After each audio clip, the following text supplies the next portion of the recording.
Dobrý deň vážení, moje meno je Tomáš Blažo. V predošlých videách sme sa bavili o talente a o viere. Dnes mám pre vás prichystanú tému vzdelanie. Poďme sa pobaviť o vzdelaní, ktoré skutočne využijete. Na škole som nemal rád to, že 90% vecí, ktoré sa tam naučím, jednoducho v živote nevyužijem, ale akademické vzdelanie teda nechajme bokom. Ak sa chcete skutočne rozvíjať, byť bohatý, mať viac času, mať lepšie vzťahy, ak chcete vedieť komunikovať, prípadne ovládať reč tela, učte sa to od ľudí, ktorí to už vedia. Chcete mať viac peňazí a času? Niektorí ľudia tvrdia, že nemajú čas prečítať si knihu. A to je odpoveď aj na to, prečo sú tam, kde sú.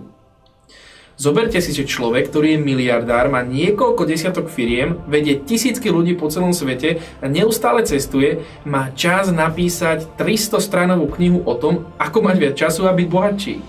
A človek, ktorý pracuje 8 až 12 hodín denne, nemá čas si tú knihu ani len prečítať. Zamyslite sa, ja si myslím, že na tom niečo bude.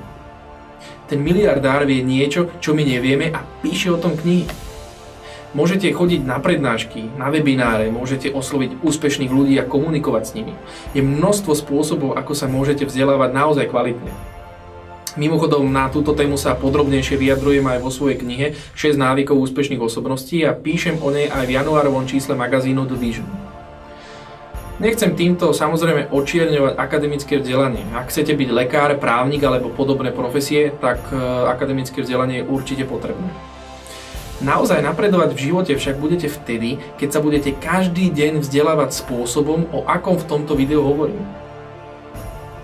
Prajem vám veľa šťastia a vidíme sa v ďalšom videu.